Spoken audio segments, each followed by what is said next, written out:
소개받은 대로 김정대입니다. 시작하면서 요거 먼저 한번 보시죠. 풀잎에도 상처가 있다. 꽃잎에도 상처가 있다. 너와 함께 걸었던 들길을 걸으며 들길에 앉아 저녁 노을을 바라보면 상처 많은 풀잎들이 손을 흔든다. 상처 많은 꽃잎들이 가장 향기롭다. 혹시 이렇게 마음에 와닿는 거 있어요? 혹시 나중에 한번 같이 얘기해 주시면 좋고요. 강의 끝난 다음에 저 이걸 인용했어요. 제가 인용한 책들을 이렇게 찾아보니까 이 시가 있더라고요. 그래서 제가 영성 파트에 이걸 넣었어요. 여기 그냥 다 끌어안고 사는 게 저는 짬뽕 영성이라고 수용하는 거죠. 삶의 인간의 조건을 수용하는 그런 차원에서 제가 관계적 남성 영성이라고 했는데 그것도 그런 식으로 전개를 하려고 했습니다. 예. 그래서 우선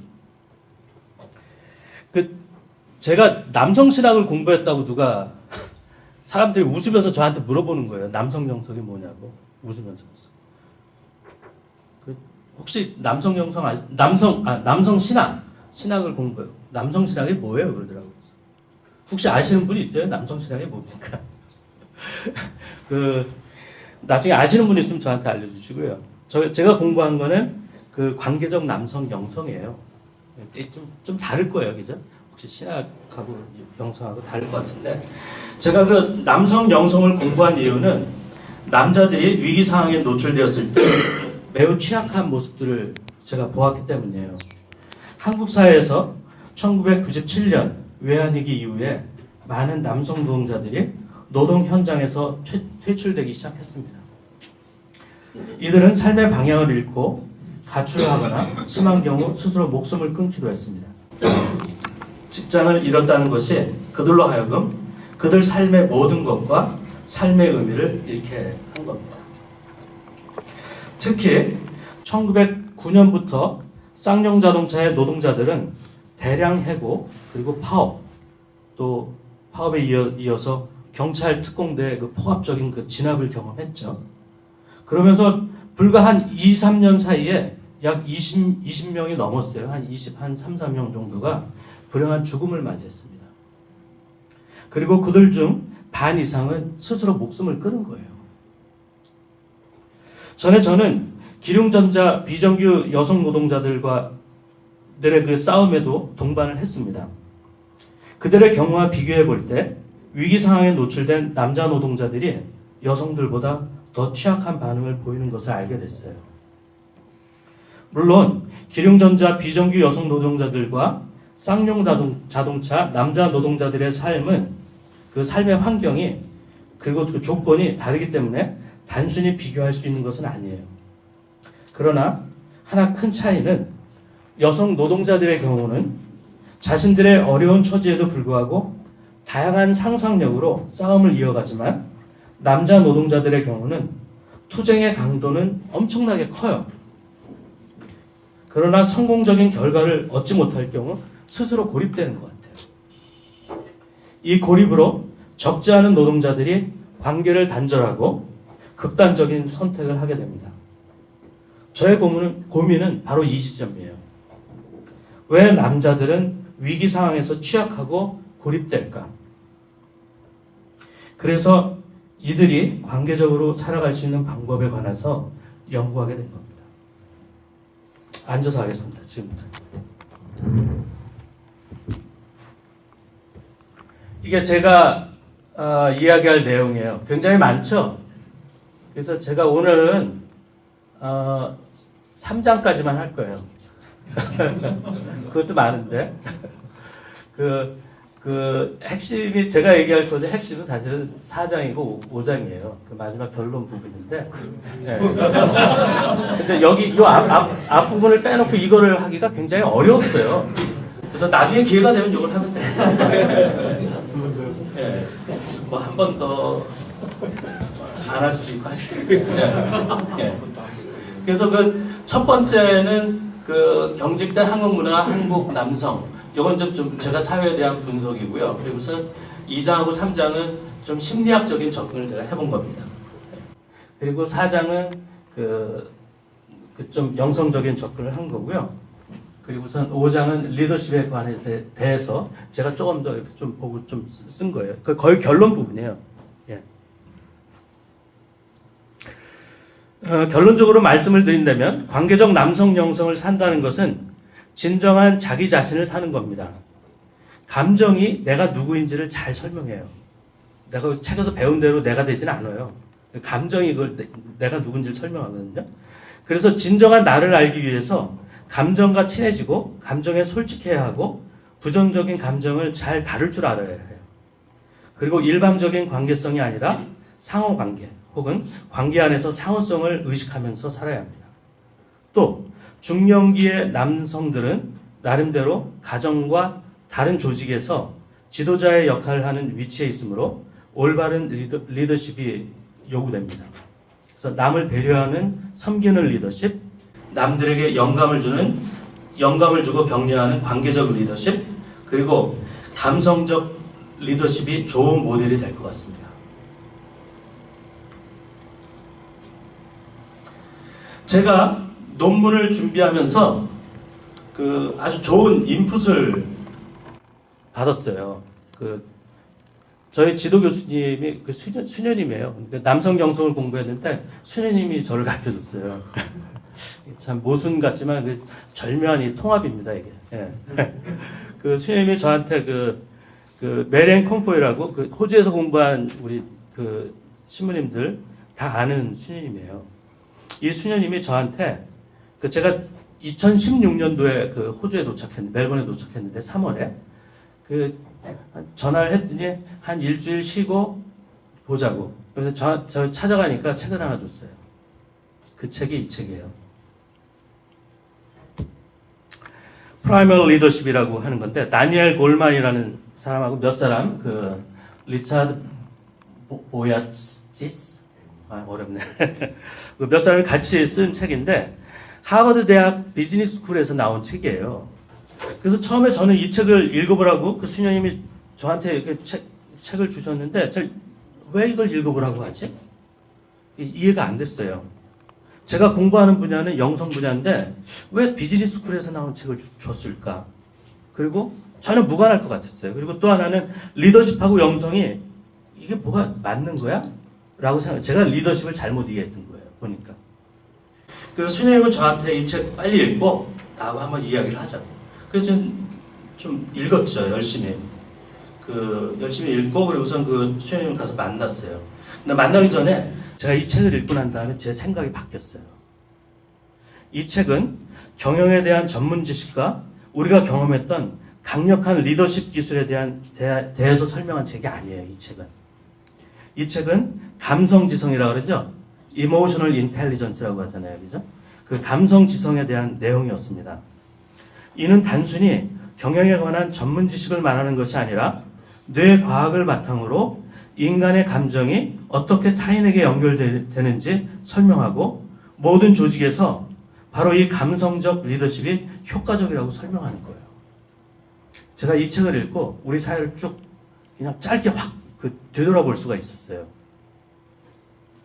많은 경우 우리들은 리더십이란 타인의 의지를 꺾어서 나의 의지를 관철시키는 기술이라고 생각합니다. 사실 우리는 독재적이고 일방적이고 폭력적인 지도자들을 경험했어요. 그죠? 쫙 떠올려 보세요. 그죠? 이승만부터 해가지고 다 그렇잖아요. 그죠? 정치적 지도자뿐만 아니라 사회에서 우리가 맺고 있는 인간관계도 매우 위계적이고 일방적이고 폭력적이에요. 이런 가운데 우리는 폭력적인 문화에 노출이 되었고 그 문화가 또 우리께 된 거죠. 그리고 이런 문화를 군대 문화를 통해서 그 폭력을 수용하는 것을 학습했습니다. 자, 군대라는 데가 이런 곳이에요. 그리고 자기보다 위계적으로 낮은 사람들을 어떻게 폭력적으로 학대하는지를 배웁니다. 이곳에서.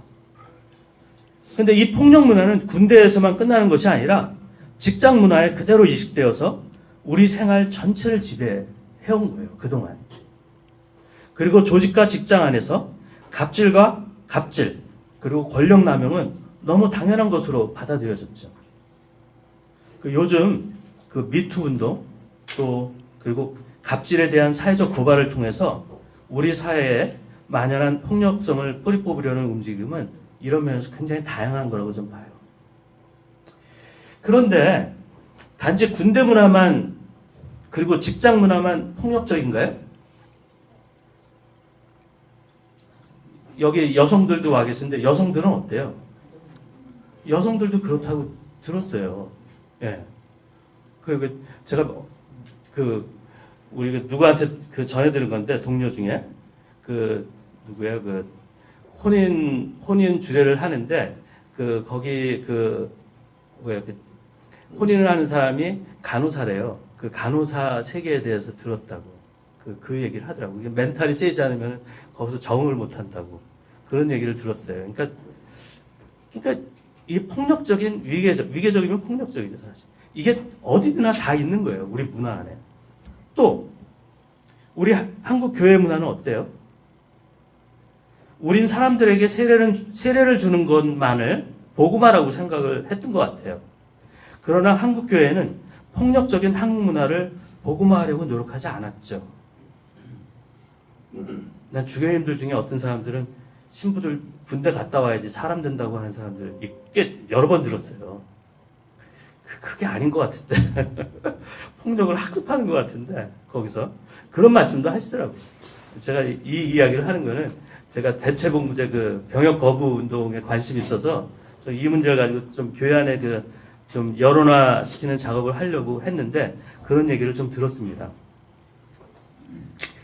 그러나 한국 교회는 폭력적인 한국 문화를 복음화하려고 노력하지 않았습니다. 그런 가운데 우리는 세례는 받았지만 삶의 방식이 폭력적이기도 하고 또 서로에게 폭력을 주고받는 데 무감각해져 있어요. 어떤 사람들은 이 폭력적인 문화에 저항하기도 했습니다. 그러나 대부분의 사람들은 이 폭력적인 문화의 피해자이면서 동시에 이를 고착화시키는 데 일조한 사람들입니다. 즉 우리 문화의 경직성이 사람들로 하여금 다른 사고와 행동을 허용하지 않았습니다. 사회 기득권자들은 이런 폭력적인 문화에 저항한 사람들을 과격한, 불순한, 빨갱이라는 수식어를 붙여서 사회적 수치를 주어 이 사회에서 발붙이고 살 수 없게 했습니다. 그래서 사람들은 사회적 관습을 무비판적으로 받아들이고 모든 판단을 외부의 권위에 의존하였습니다. 반면에 사람들은 자신의 내적권이나 진정한 자기 자신에 대한 지식을 소유하지 못하게 된 거죠. 외부에 맞춰져 있으니까 자기 내부에 대해서는 못 본 거예요. 한때 국가는 수능적인 노동자들을 산업역군이라고 찬양했죠. 그러나 1997년 외환위기 이후부터 이들은 산업 현장에서 불필요한 존재로 대접받았고 어느 날 갑자기 정리해고를 당하는 처지에 놓이게 되었습니다. 이는 마치 중년의 위기와도 같은 혼돈입니다. 그러나 진정한 자유가 형성되지 못한 가운데 어떤 사람들은 이 혼돈스러운 상황을 대면하지 못하고 가출을 하거나 스스로 목숨을 끊는 극단적인 선택을 하였습니다. 저는 생애 발달 과정의 중년기의 특징과 과제를 설명하고 왜 한국의 중년들이 이런 중년기의 과제를 다루는데 서투른지 제가 설명하도록 하겠습니다. 다음은 생애 발달 과정에서 중년기, 진정한 내가 되어가는 과정이라고 얘기하고 싶은데요. 우선 에릭 에릭슨의 관점부터 좀 설명을 할게요. 에릭 에릭슨, 인간의 발달 과정을 8개 단계로 설명을 해요. 그러면서 각 단계마다 개발되어야 될 특성들이 있는 거예요. 앞에 있는 것들이 그런 것들이거든요. 그래서 나자마자 자기를 키워주는 사람이 사랑해주면 신뢰감이 크겠죠. 근데 사랑을 못 받고 버림받으면 불신감이 생기는 거예요. 그래서 그 다음 단계에서는 부모로부터 자기 능력의 기능을 발휘할 수 있도록 격려할 때 자율성이 확보되는 거예요. 과잉 보호를 받거나 그 과잉고를 받을 때 수치심을 느낀다는 거예요. 만약에 우리가 그 격려를 받으면은 자율성이 확보되면은 의지가 생긴다는 거죠. 의지력. 예. 뭐 그런 식으로. 그리고 주도성, 근면성 뭐 이런 것들이 생겨야 되는 거예요. 저는 조금 더 그 중년기, 성인기에 대해서 설명을 할게요. 성인 전기하고 그 중년기에 대해서. 성인 전기 19세에서 35세까지 얘기하는데 이 기간 동안에 친구, 연인, 동료 사이에서 타인과 친밀한 관계를 발달시킬 수 있는 그런 능력인 친밀함을 발달시켜야 된다고 해요. 그래서 사랑의 관계로 발전시키는 시기라는 거예요. 이 시기가. 그 친밀함, 굉장히 중요한 거죠. 친밀한 관계 형성에 실패할 경우 고립감이 생긴다고 합니다. 이제 제 얘기가 아니라 에릭슨의 얘기죠. 그래서 이것을 이제 그 한국 사회를 본다면은 이런 관점에서 현재 한국 사회에서 청년들은 친밀한 인간관계를 맺을 수 있는 그런 환경에 처해 있지 않는 것 같아요. 그들은 그 취업 준비를 위해서 많은 시간을 쓰죠. 그리고 젊은 사람들, 노동하는 사람들, 장시간 노동에 노출돼 있죠. 서로 친구를 만들고 그 교제할 시간이 없어요. 이렇게 되면 장기적으로 우리는 우리 사회에서 청년들은 친밀감보다 고립감을 더 많이 경험하게 될 거예요. 제가 나중에 설명하겠지만 남자가 겪는 인생의 사계절이라는 책이 있거든요. 그거를 쭉 보면서 각 시기마다 개발해야 될 특성들이 있는데 이것들이 형성이 안 되면은 나중에 큰 대가를 치르더라고요. 삶이 굉장히 꼬여요. 왜곡되기 시작하는 거예요. 그 이야기를 쭉 봤어요. 그러니까 이게 고립감이 생기면 나중에 삶은 또 다른 식으로 왜곡되는 겁니다. 또 35세에서 50세 중년기는 다음 세대의 지도 과정에 참여하고 생산적 활동을 통해서 타인과 사회에 기여할 때 생산성이 형성이 되는 거예요. 자기 안에 생산성 이런 특성이 이러한 활동에 참여하지 못하면 침체감을 느끼게 되는 거죠. 그래서 생산성을 느끼게 되면 배려하는 마음을 갖게 되지만 침체감을 가지고 살면은 굉장히 어려운 사람이 돼요. 여러분들 중에 아마 어려운 사람들 있을 거예요. 그럴 수 있어요. 이게 어려운 사람이 되는 거예요. 이런 의미에서 우리 사회는 많은 사람들에게 침체감을 제공하고 있는 거죠. 현재 우리 한국 사회는. 다음 융의 관점에 대해서 제가 설명을 하겠습니다. 융은 인생을 전반부와 후반부로 나누고 인생의 정오라고 부르는 40살 무렵 정서적 위기를 수반하는 발달적 위기를 경험하면서 개성화 과정이 시작된다고 봐요. 이때 큰 혼란을 경험하죠. 위기, 중년의 위기 있잖아요. 그죠? 그때 굉장히 큰 혼란을 경험하는데 그 혼란의 메시지가 있어요. 융이 이렇게 얘기해요. 오전에 사용했던 프로그램으로 오후를 보낼 수는 없다. 이제 오전 프로그램을 포기하고 새로운 프로그램을 찾아야 됐다. 제가 이게 정확하게 번역한 게 아니라 제가 기억나는 대로 쓴 겁니다. 융은 그렇게 얘기를 해요. 그래서 이 개성화 과정을 통해서 개인은 조금씩 자기 자신을 찾아가게 됩니다. 즉, 자기에 대해 좀 더 명확한, 좀 더 충만한 정체감을 획득함에 따라 그는 자신의 내적 자원을 좀 더 유용하게 쓸 수 있고 자신의 목적을 좀 더 잘 추구할 수 있게 됩니다. 내가 누구인지 아니까 내가 원하는 것을 찾을 수 있다는 얘기겠죠. 융은 인간 정신을 무의식에서 의식이 파생된다고 보고 있어요. 의식은 우리 정신의 극히 일부에 지나지 않으며 자아, 이고라 그러죠. 이고가 그러한 의식의 중심입니다. 그리고 자기, 셀프는 의식과 무의식이라는 정신의 전체의 중심이에요. 근데 우리 잘 모르죠. 그래서 이걸 계속 확장해 나가는 과정이라는 거예요. 대체로 사람들에게 있어서 자아는 긍정적인 요소로 이루어져 있습니다. 자아 이상이라고 하는데 이고 아이디얼이라고 그러죠. 이상적인 자아. 이고 아이디얼 때문에 사람들은 자기의 정신 내용 가운데 열등하고 부정한 요소들은 자아에서 몰아내요. 따라서 한 사람의 정신을 이루고 있지만 자아에 포함되지 못한 내용들은 그림자가 되는 거예요. 우리들 안에 그림자가 있죠. 예. 융에 의하면 30살 후반까지 남성의 인생은 균형이 잡혀 있다기보다 한쪽에 치우쳐 있거나 불균형적이라는 거예요. 왜냐하면 이 시기에 남자들의 관심은 외부로 향해 있고 자기의 내적 관심사를 쫓기보다는 사회적 성공을 위해서 외부의 요구에 자신을 맞추는 경향이 있기 때문입니다. 이때 자아의 소중한 측면들은 소홀히 다루어지거나 억압되기도 해요. 즉, 4가지 심리적 기능이 있는데 사고, 감정, 직관, 감각, 이 4가지 중요한 거예요. 이 모든 차원들이 고루 발달되어야 되는데도 불구하고 단지 하나나 2개의 차원만을 월등하게 발달시키는 경향이 있어요.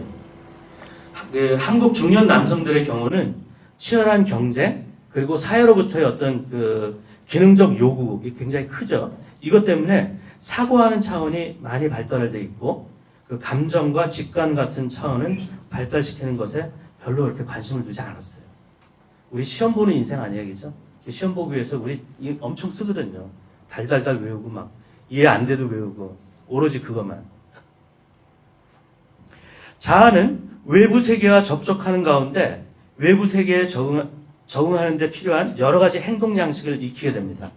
융은 이것을 외적 태도 혹은 페르소나라고 했어요. 페르소나. 이와 함께 내적 세계, 즉 무의식의 세계에 적응하는 가운데 외적 태도에 대응하는 내적 태도가 생기는데 이것을 아니마, 아니무스 이렇게 남자의 경우는 아니마, 여자의 경우는 아니무스. 거꾸로 됐네. 예. 남자는 이상적인 어떤 여성상이 있고 여자는 이상적인 남성상이 있는 거죠. 이렇게 하는 거예요. 예. 페르소나의 의미는 마스크예요. 이는 개인이 사회적 요구에 대한 반응으로 내보이는 사회적 모습입니다.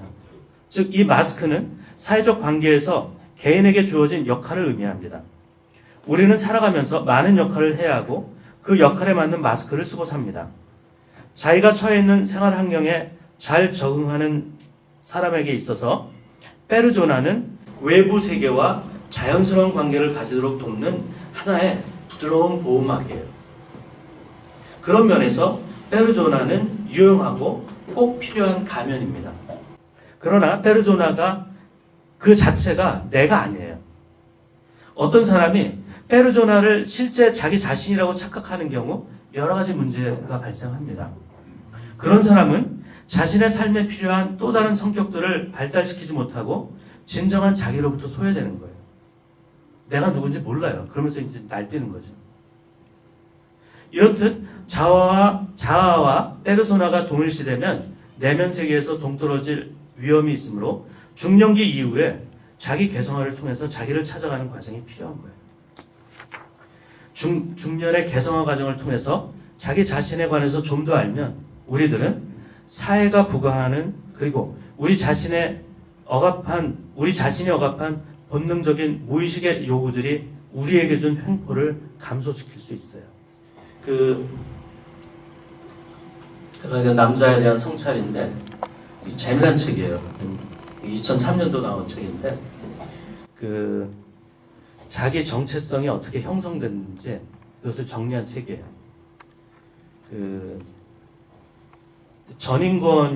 저자가 전인권이에요. 이게 가수가 아니고 전인권이라는 학자예요. 전에 아마 성공회 대학에서 강의를 했을 거예요. 정치학자거든요. 근데 이 사람이 이렇게 몇 사람을 분석을 했어요. 박정희도 아마 분석하고 그랬을 거예요. 그런데 자기 자신에 대한 이 분석을 한 책이거든요. 근데 이 정치학자인데 이 책이 사회학적으로 분석을 하고 또 심리학적으로 분석한 책이에요. 재밌어요. 예. 요즘은 이제 남자에 대해서 좀 많이 책이 나오잖아요. 남자들에 대해서. 근데 아마 남자들에 대한 책들 중에 하나인데 그래서 가장 먼저 이렇게 쓰여진 책 아닌가 싶어요. 그러니까 우리 남자들이 자신에 대한 성찰이 꽤 늦게 시작한 거예요. 여성들은 조금 더 오래된 것 같고 특히 이제 한국에서는 이렇게 된 거죠.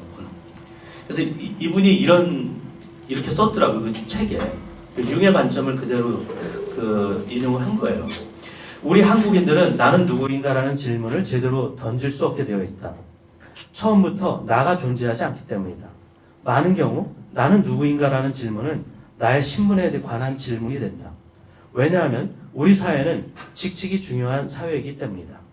따라서 사람들을 부를 때 꼭 직책과 신분이 이름 다음에 따라 붙는다. 아무개 선생님, 아무개 과장님, 뭐 이런 식이죠.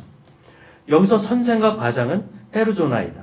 즉 우리는 선생 또는 과장이라는 마스크를 쓴 아무개를 인식하는 것이다. 그런데 인간은 살아가면서 많은 역할을 해야 하고 그 역할에 맞는 마스크를 쓰고 산다. 그런 면에서 페르조나는 유용하고 꼭 필요한 가면이다. 그러나 페르조나는 해로운 때도 있다. 어떤 사람이 페르조나를 실제의 자기 자신이라고 착각하는 경우 여러 가지 문제가 발생한다. 그런 사람은 우리 삶에 필요한 또 다른 성격들을 발달시키지 못하고 진정한 자유로부터 소외된다. 이런 현상은 정신적 건강을 크게 해치고 심할 경우 인생을 망치게 된다. 아마 융의 이야기를 그대로 어느 정도 인용한 것 같아요. 그 한국 사람들은 진정한 자기 자신은 제쳐놓고 딸, 아들, 어머니, 아버지, 여자, 남자, 학생, 회사원, 군인, 공무원, 교사, 노동자 같은 페르조나, 즉 사회적 역할에 더 충실한 삶을 산다. 문제는 그런 역할을 페르조나, 즉 가면이 아니라 실제의 자기 자신이라고 착각한다는 것이다.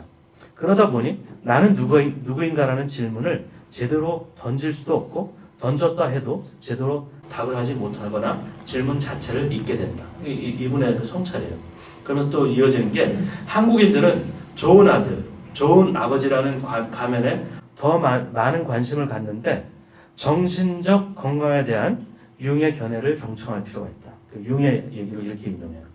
정신적으로 건강한 사람은 자기가 가면을 쓴 채 연기를 하고 있다는 사실을 잘 알고 있지만 정신적으로 건강하지 못한 사람은 자기가 연기를 하고 있는 사람이 곧 자기 자신이라고 생각한다. 착각이적이죠. 네. 그렇다는 거예요. 다음은 그 다니엘 레빈슨의 그 생애 발달 과정에서 그 중년기의 과제에 대해서 좀 설명을 하겠습니다. 그 여기 The Seasons of a Man's Life 이렇게 나와 있어요. 이게 번역이 되어 있습니다. 이게 한국말로 남자가 겪는 인생의 사계절이라는 책인데 한번 볼만해요. 그 이게 1978년도에 그 출판된 책이에요. 근데 그때 바로 썼냐 그러면 아니고 이미 그 10년 전으로 거슬러 내려가야 돼요. 그때서부터 10년 동안 남자들 40명의 남자들을 10년 동안 이렇게 정기적으로 면담하면서 그 발달 과정을 서술한 책이에요. 적은 거예요. 그 연구 결과입니다. 이 연구는 남자들의 나이에 따라 특정한 단계들이 행동을 형성하고 정서적 상태와 태도를 지배하며 개인적 위기에 기저를 이루는 등 삶에 영향을 미치고 있음을 보여주는 책이에요. 이 책은 그렇게 설명을 해요. 그렇다. 그래서 그 책의 제목이 그 얘기하듯이 인생의 주기를 크게 4단계로 나눕니다. 그 봄, 여름, 가을, 겨울이에요. 이게 봄이겠죠, 그죠? 여름, 가을, 겨울. 저는 요쯤 와 있어요, 저는. 늦가을. 여기 겹치는 단계 있어요, 요거는. 요게 전환기거든요. 그래서 이쪽에 들어올 수도 있고, 위에 갈 수도 있고, 뭐, 그런 거예요. 예. 그래서 계절마다 특성이 있고, 생명체가 이 계절의 특성에 따라 성장하듯이 사람들도 계절의 특성에 맞는 삶의 주제들을 대면하고 성장하는 거예요. 이 책에 의해서는. 아동기와 청소년기, 아동기, 0세에서 3세 사이를 얘기하는데, 나가 아닌 사람들로부터, 내가 아닌 사람들로부터 나를 구별하는 것과 원시적인 자기 감각을 형성하는 것을 배우는 시기죠. 그리고 어린이가 되어서 가족들로부터 학교, 동료 집단, 그리고 이웃을 포함한 더 큰 공간으로 자기의 사회적 세계를 확장하는 시기예요. 이 시기는. 그리고 사춘기를 통해서 성적 성장을 가져오는 신체적 변화가 시작되고 그러면서 청소년기를 보내게 되죠. 그 사회화되는 과정이라고 할까요? 사회화되는 과정은 계속 이어져요. 그 청년기까지도 사회가 되는 과정이 필요하죠. 그 청년기는 그 17세에서 45세까지 이렇게 볼 수 있는데 신체적 활력의 절정기예요. 이 시기에 남성들은 사회에서 한 남자로서 자기 위치를 마련하고 준비합니다. 이 시기는 생물학적 기능, 즉 신장, 힘, 성적 기능 등등이 최고의 수준에 오르는 그때예요. 그리고 지능, 기억력, 추상적 사고, 그리고 특수기술을 습득할 수 있는 능력, 그리고 문제 해결 등등의 능력이 거의 정점에 이릅니다. 이때. 이 시기에 남자들은 결혼을 하여 가정을 이루고 자녀를 낳아 돌보는 등 남편으로서 아버지로서 가정에 투신하며 사회에서 자신의 위치를 확립하기 위해서 무진 노력하는 때입니다. 성공하려고. 그 안에서 개인적 욕구와 사회적 욕구가 강하게 맞물려서 때로는 서로를 강화시키기도 해요. 근데 때로는 심한 모순에 빠지기도 합니다. 아마 그럴 때가 아마 그 중년의 위기가 아닌가 싶어요. 그래서 중년의 위기까지 이제 포함해서 그 중년기 설명을 하면요. 45세에서 45세 사이에 걸쳐 신체적, 정신적 힘이 청년기에 비해서 약해짐을 조금씩 느껴요. 사람들이. 이로써 젊음의 활력이 쓰러지고 있다는 상실감을 경험합니다. 이 시기는 중년의 전환기로서 상당한 혼돈과 갈등을 초반하는 중년의 위기라고 말합니다. 그러나 본격적인 중년기 45세에서 60세는 기본적인 욕구가 적절히 감퇴함에 따라서 중년 남성의 인생은 더욱 풍요로워질 수 있어요. 이 시기에 다 풍요로워진다는 얘기는 아니고 제대로 성찰을 하는 사람들은 풍요로워질 수 있다는 얘기입니다. 성적 기능이 조금 약해질 수 있지만 정서적으로 친밀감을 형성할 수 있는 능력을 발달시킬 수 있고 자신의 부드럽고 여성적인 측면을 더욱 풍부하게 통합함으로써 사랑관계의 질을 더욱 개선할 수 있어요. 사실 남성다움이 강하게 요구되는 사회에서 권리보다는 의무가 강조되어서 결국 자신의 욕구나 희망과는 전혀 상관없는 삶을 살게 됩니다. 한참 젊었다고 생각하면 이렇게 사는 거예요. 근데 이 시기는 이제 더 이상 젊지 않으니까 알려주는 거거든요. 그러니까 젊었을 때는 내 거를 막 억압하고 사회적 요구를 따라가는 건데 이제는 이 시기에는 이제 그럴 필요가 없다라는 걸 알려주는 거예요. 따라서 인생의 계절인 가을은 개성화 과정으로서 삶의 양극단, 젊음과 늙음, 남성성과 여성성, 파괴와 창조, 집착과 분리를 통합함으로써 진정한 자기로 다시 태어나는 과정이에요. 이 양극 사이에는 창조적 긴장이 필요해요. 이 한쪽이 전적으로 옳고 한쪽이 전적으로 틀리다라고 얘기하면 안 돼요. 같이 있는 거예요. 우리가 그 창조를 위해서 파괴도 이게 필요한 거거든요. 그리고 내가 꼭 독립적으로만 살아야 되는 건 아니고 누구하고 관계를 맺는 거죠. 그러니까 분리와 그 집착 이게 같이 있어야 되는 거죠. 그리고 마지막에 이제 그 후기 성인기인데 이거는 그냥 장년, 노년기 뭐 이렇게 얘기를 할 수 있을 것 같아요. 이때는 자신이 살아온 삶을 정리해보고 다가오는 죽음을 준비하며 자신의 삶을 좀 더 의미 있게 만들기 위해서 노력하는 시기입니다. 마지막으로. 지금까지 그 중년의 그 과제인 삶의 극단의 통합 그리고 개성화에 대해서 제가 설명을 했어요. 이것을 한국 상황에 적용해서 그 개성화에 방해되는 요소가 무엇인지 제가 설명하도록 하겠습니다. 한국 중년 남성들의 개성화를 방해하는 요소들. 제가 경직화된 사회문화, 미성숙한 의식 상태, 그리고 사회적 수치. 마지막은 제가 덤으로 더 적었어요. 이거는 이때 해도 되고, 오늘 해도 되고, 다음 시간에, 다음번 기회에 얘기해도 돼요. 영성 분야에 같이 논의해요. 우선, 제가 소셜라이즈 마인드라고 얘기했는데, 그 경직화된 사회문화와 미성숙한 의식 상태에 대해서 설명을 하겠습니다. 경직화된 한국 사회 제도와 문화는 폭력적인 문화에 저항하는 사람들을 사회 부적응자로 낙인을 찍었어요. 그리고 사회적 수치를 줌으로써 사람들을 수능적인 사람이 되게 이렇게 만드는 거죠. 이렇게 수능적인 사람들은 사회적 관습을 그대로 따르고 사회적 기대에 자신을 맞추는 기능적인 사람으로 양성이 되는 거예요. 그래서 제가 여기 이제 로버트 캐건이라고 했는데 이게 발달 심리학자예요. 발달 심리학자가 그 immunity change라는 책에서 성인의 정신 발달 과정의 세 가지 단계를 얘기해요. 사회화된 마음 상태, 뭐 마인드라고 해도 되고, consciousness 의식이라고 얘기해도 돼요. 그리고 자기 권위를 가진 상태, 그리고서 자기 변화 상태, 이렇게 세 가지로 나눕니다. 이게 이제 성숙한 방향으로 이렇게 가는 상태예요. 그러니까 그 사회화된 마음 상태는 생각보다 굉장히 그 미성숙한 상태예요. 이게 어른들도 이런 사람들이 꽤 많아요. 제가 볼 때는. 저도 뭐 어떤 면에서 꽤 미성숙한 면이 있는데 꽤 많습니다.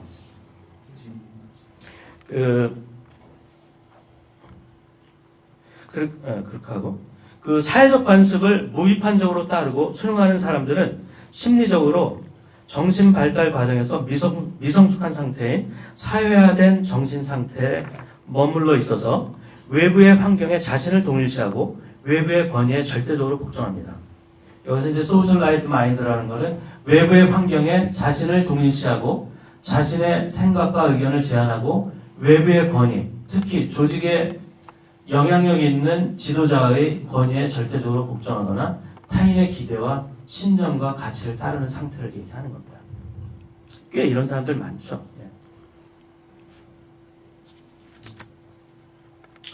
이런 정신 발달 단계에 있는 사람들은 책임감에 대해서 이해가 없어요. 우리가 성숙한 사람이 된다는 건 책임감이 있어야 되는 거 아니에요, 그죠? 근데 이런 사람들일수록 책임감이 없어요.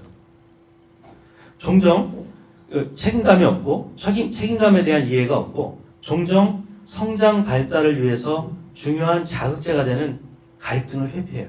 우리가 갈등을 이렇게 서로 이렇게 조정하면서 이렇게 이렇게 관계도 발전시키는 거고, 뭐 우리 그 조직도 이렇게 발전하는 거고 그렇잖아요. 근데 이게 갈등이 있으면 안 되는 거예요, 이런 사람들한테는. 그 성실함과 충성심은 자신에게 주어진 역할이 조직을 위해서 얼마나 효과적으로 기능했냐에 따라서 측정됩니다. 그리고 이러한 성실함과 충성심은 책임감과 순명의 정도를 결정해요. 이런 사람들은 일반적으로 문제 해결을 위해 타인과 대화하기보다는 대화 자체를 거부해요. 대화가 필요 없다고. 대화를 조직과 그 서열을 위협하는 것으로 보는 거예요. 대화하자 그러면은 그 권위에 도전하냐고 뭐 이렇게 얘기할 수 있죠. 우리 그 수도자들도 숙명을 이해하는 방식이 조금씩 바뀌잖아요. 그 수련자일 때 우리 지금은 그렇지 않는데 어떤 형제는 난 수련이 제일 좋았는데 왜냐하면 그냥 시키는 대로 하면 됐으니까 뭐 이렇게 얘기를 해요. 농담. 지금 그렇지 않죠. 그렇게 안 하는데 그러다가 이제 바뀌잖아요. 이제 이게 그죠? 그런 거죠. 뭐. 그리고 그 심리적 의존 상태에 대해서 그 로버트 케이건이 또 얘기하는데 우리는 우리밖에 어떤 확실한 안내, 제가 이게 번역을 이렇게 했어요. uninfallible guide, 뭐 무리적인 얘기할 때 infallible이라고 하잖아요, 그죠? 틀리지 않는 뭐 이런 거겠죠. 그래서 infallible guide이나 확실한 안내라고 했는데, 아무튼 거기에 그 편안하게 권위를 부여하거나 그 권위에 우리는 충성과 신앙을 생각하는데 이것이 바로 심리적인 의존의 본질이라고. In over our head라는 책입니다. 왜 잘못 나왔네요. 여기 I가 더 있어요. I. In over our head라는 책에서 그것을 인용을 했습니다. 그래서 이런 사람들에게 중년의 위기는 매우 어려운 숙제예요. 이게 감당이 안 되는 거거든요. 내가 문제가 아니라 그 타자가 문제고 그 외부 세계가 문제인 거예요. 내가 문제라는 생각은 못 갖죠. 내가 문제라고 할 때 이제 문제 해결이 좀 그 가능성, 문제가 좀 해결의 가능성이 이제 보이는 건데 그렇지 않아요. 아무튼 외부의 그 권위에 뭐라 그럴까요? 의존하는 사람들. 그러나 사람들은 누구나 지도자들의 명령에 대해서 그 오류를 지적할 수 있어야 합니다. 그런데 많은 사람들이 지도자들의 명령을 무비판적으로 수용하거나 심한 경우는 자신을 그런 권위적인 문화에 지나칠 정도로 동일시해요. 사실 경직된 문화, 예를 들어가지고 권위주의는 평범한 조력자들에 의해서 유지됩니다. 그 한나 아렌트라는 그 철학자 있어요. 그 예루살렘의 아행만이라는 책을 썼는데, 이게 아행만이라는 그 나치 부역자가 그 아르헨티나인가 어디서 잡혀요. 그래서 그 이스라엘 사람들이 이 사람을 예루살렘으로 끌고 가서 재판을 해요. 전범 재판을 하는 거예요.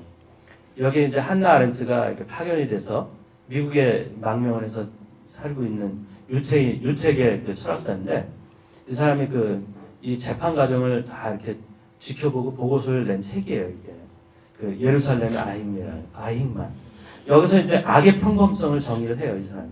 그 악이란 무시무시한 모습을 가지고 있는 것이 아니라 무비판적인 순박한 사람들이라고 얘기해요.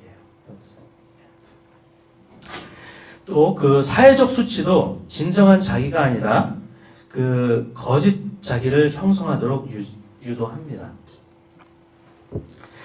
사회적 수치가 가능한 이유예요.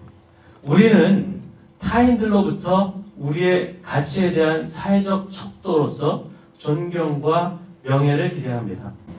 사회적 수치의 원리는 존경과 명예를 끊임없이 찾는 것에 의해서 추진됩니다. 존중에 대한 우리의 깊은 열망은 우리를 사회의 지속적인 승인에 의존하게 합니다. 모든 사회는 사회적 순응을 강요하기 위해서 이러한 사회적 승인의 영향력을 이용합니다. 예, 우리 사회만 있는 게 아니라 다른 사회도 있는 거예요. 근데 우리 한국 사회하고 일본 사회가 조금 더 심하지 않을까라는 생각이 들어요. 왜냐면 굉장히 획일화된 사회잖아요, 그죠? 일본 같은 경우에는 거기에 따르지 않으면 어떻게 해요? 이지메 시키잖아요. 우리도 이제 거기에 비슷한 말이 왕따 시킨다고 하는 게 있는 건데, 그런 거죠. 사회적 수치는 지배 문화에 순응하기를 거부하는 사람들을 상대로 차별하고 모욕하는 양극화된 폴라라이징이라고 하는데, 양극화된 아니면 편가르는 문화를 만듭니다. 사회적 수치의 메시지는 아주 명확해요. 바로 이거예요. 우리가 여기서 어떻게 행동하는지 보여줄게. 말을 안 듣는다는 얘기 아니에요. 그러니까 보여줄게라고 하는 거예요. 그러니까 너는 우리의 보호와 인정 없이 여기서 생존할 수 없을 거야. 뭐 이런 거죠. 심한 경우는 여기서 나가. 배제하는 거예요. 사회적 배제. 사회는 지배 문화에 순응하지 않는 사람들이 누구인지 드러내기 위해서 빨갱이, 불순분자 같은 부정적인 이름으로 낙인을 찍고 그 그룹으로부터 추방하려고 위협합니다. 하나의 예로 세월호 참사의 원인을 조사해달라는 희생자 가족들의 요구를 뭐라고 했어요? 시체 장사를 하는 사람들이라고 했죠. 막 이렇게 모욕을 주는 거예요, 이게. 그럼 사회적 수치를 주면서 모욕을 주는 겁니다. 결국 이렇게 낙인이 찍힌 사람들 중 많은 사람들은 그 사회에서 생존하기 위해서 자신의 주장을 꺾기도 해요. 따라서 사회적 수치는 종종 사람들에게 사회적 역할과 가치의 조건에 걸맞도록 거짓 자기를 형성하도록 유도합니다. 여기서 우리는, 그러니까 이게 자기 자신을 갖기가 이렇게 힘든 거예요. 이 병직된 사회에서 자기 자신을 찾는 데는 게 이렇게 힘든 겁니다. 그러니까 갑자기 실직한 사람들이 자기를 대면하기가 어려워지고 그냥 한순간에 무너지는 거죠.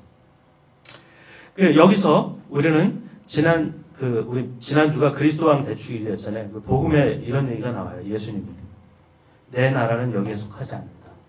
저는 이게 갑자기 이거 읽으면서 이 생각이 났어요. 내 나라는 여기에 속하지 않는다. 한번 생각해 볼 만해요. 사회적 수치를 어떻게 극복하는지 저는 이미 이제 예수님이